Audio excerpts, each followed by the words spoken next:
What's going on, guys? This is Dan out here in the garage, and today we are going to be talking about PCMs, ECMs, and things you need to know about each and every one for your application.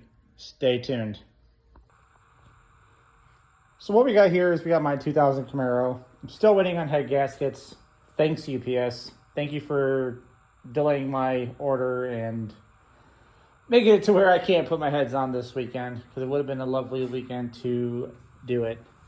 Anyways, that out of the way, we're going to talk about computers today and which one is the best for your application. Now, I have a 6-liter V8 Gen 3 LS inside this car, as you can clearly see. Which computer is going to be the best for you? Well, that all depends on what you're going to do with your car. My car, I'm kind of all over the place with what I want to do with it. I know for certain it's getting a Corvette gauge conversion again. And we've already talked about why I had to switch back to stock. We don't need to talk about that again. So, anyways, what do you want from your car? What do you want it to do? Are you going to boost it? Are you going to keep it naturally aspirated? Maybe you're going to spray it with a little bit of nitrous. That's up to you guys. You just need to know which computer you want and what version you want, and what operating software and what service number is going to work for your scenario. This right here, I haven't had a chance to fix my wiring yet on this. Everything works. Everything's connected. It's just, I got wires with a lot of slack, and this is for, we'll talk about this in a little bit. I got a lot of wires with a lot of slack. We're going to go through it eventually. Right now, I'm just trying to get the engine buttoned up. So this is a PL1 out of a, I think this came out of a 99 Tahoe. This computer will work for this car. This is one I've been tuning on, and it does the job. Now, the difference is different age computers are going to have different options available. So you need to keep that in mind. This right here is a Gen 3 P59, and you're going to need these, they call them Legos. You're going to need these Legos here to make this work. So what we're going to do is we are going to dive a little bit into this computer. We're going to hook this computer up. We're going to hook the power up to this car, and then we're going to go from there and get everything kind of looking around, seeing what's what. Now take you inside of the tune on this computer and show you some of the things you need to watch out for. So a lot of the times with these computers too, by the way, if you're hunting for a P59, you're going to want to make sure that it has this service number here, because what that means is it has the drivers to run the idle air control stepper motor, as well as other things. If you get one that's too late, some of them didn't have the drivers soldered to the board inside the computer, so you need to pop this cover off and look. And there's going to be a picture that I'm going to post, or you can just do a Google search, or it'll show you where that chip is. If you don't have that chip, then you're kind of stuck with drive-by-wire. Now, this engine is going to get drive-by-wire. It's not going to get it immediately, but it's going to get it. I like drive-by-wire. It is, from what I understand, it's easier to tune for idle quality. So you tell the computer what RPM you want, and the computer will keep it at that RPM.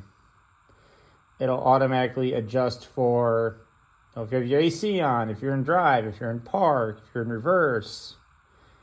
It's just easier to tune it.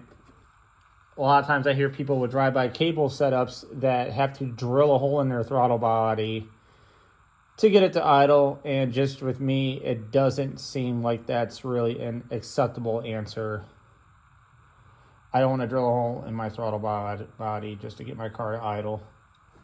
Because if you go too big, then, well, it's not going to work. So I'm going to hook this computer up, get power to it, and I'll check back with you guys in a little bit. Also, one more thing that I forgot to mention is if you're going to go drive-by-wire, which I don't care what anybody says, drive-by-wire is superior. You get cruise control out of it, better economy. Ooh, your throttle body size is 5 to 10 millimeters smaller. A lot of times your throttle body really isn't the area of resistance unless you have a fast 102 on a 40 millimeter throttle body, which is just dumb at that point. Anyways, I digress. If you're going to go drive-by-wire, oh, by the way, they make X-Links, so you can still run a big throttle body with a Gen 3. All right, seriously, done with that. If you're going to go drive-by-wire, you need to make sure that you get this, and you get this guy here. This is a TAC module. This is your controller for your throttle body. This and this talk to each other through this wire and through another wire. There's diagrams on ltswap.com. You can Google it and find what diagram you want. But you want to make sure everything matches. Seriously. Not even joking. Everything has to match.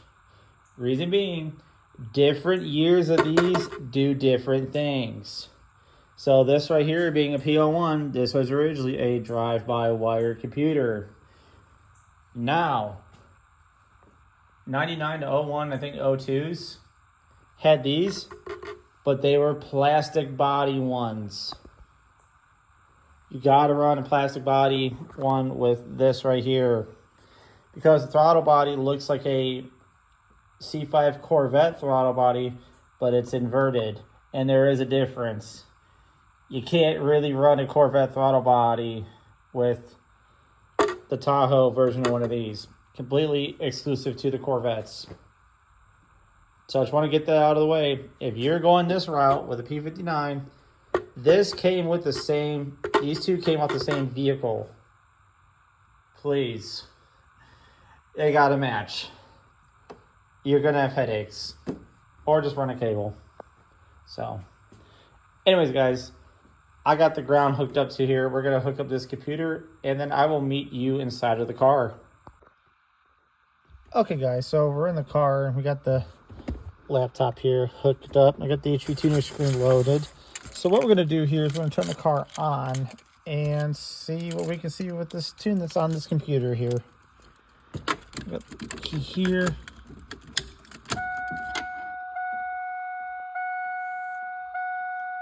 Car is on. Love to hear is come in here like this. Read vehicle. Hit read.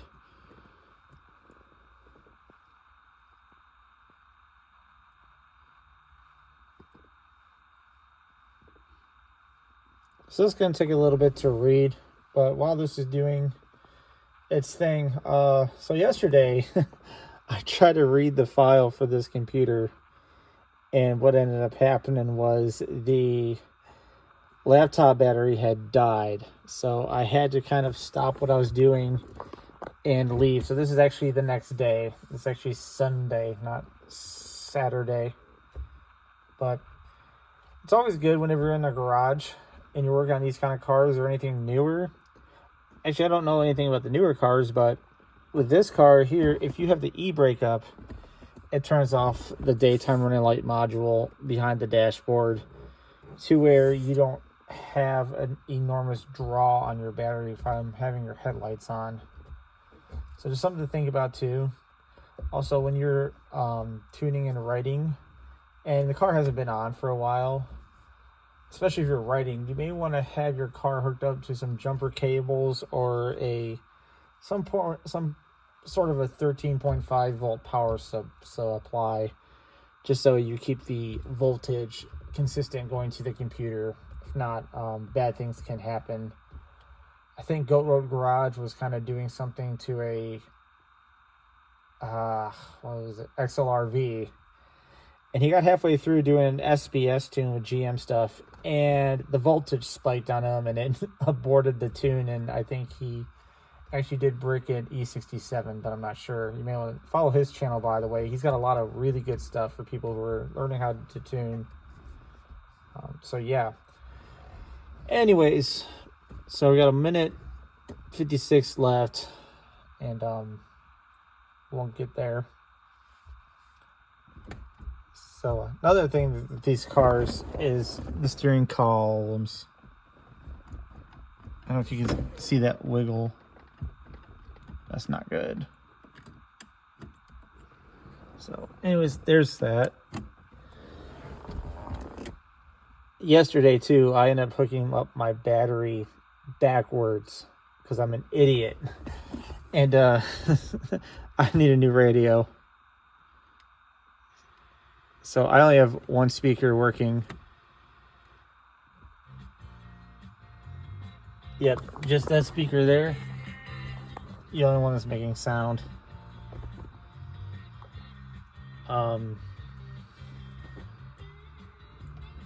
Just things you need to look into whenever you're doing this kind of stuff. Okay, I don't have any kind of beep tone or nothing. It's all good though. I'm getting a new radio and anyways eventually. So we got 42 seconds left. And we will look at this tune and go from there. I gotta close my door. Keeps the dome lights off.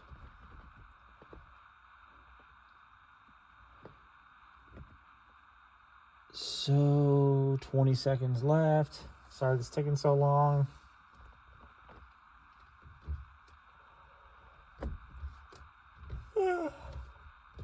Excuse me, guys.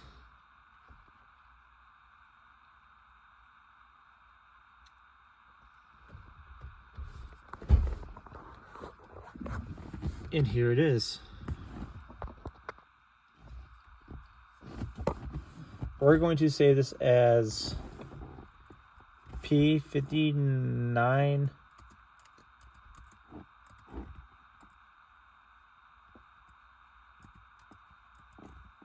as found. So this is all of our stuff that we got here. So let's look at the system. First thing you want to do is VATS control to off. GM800 electronic throttle control has a 1. Try to set that to 0. That's 0. So this is our P59 as found. Now we're going to resave this as P59 no VATS.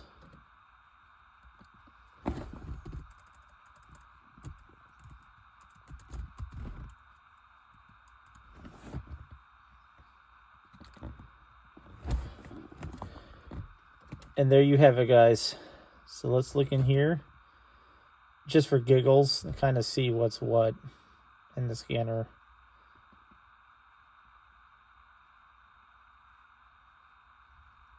See what the computer is seeing. Make sure nothing is freaking out.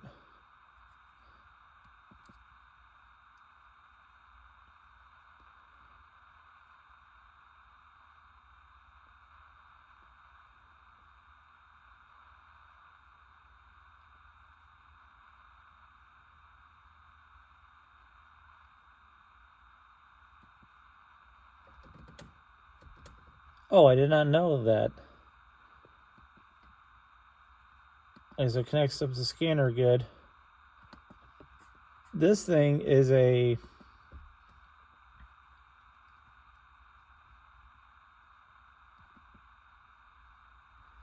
a 6.0. Did not know of that. Well, you learn something new every day. I thought this was a 5.3. So, hey, a lot of the stuff is going to be about the same.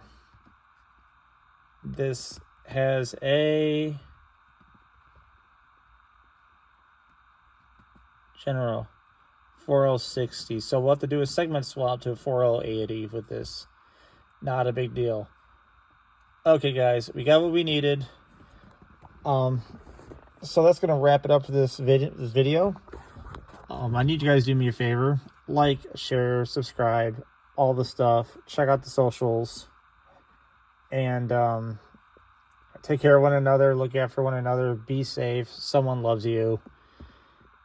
And more importantly, guys, have a wonderful day.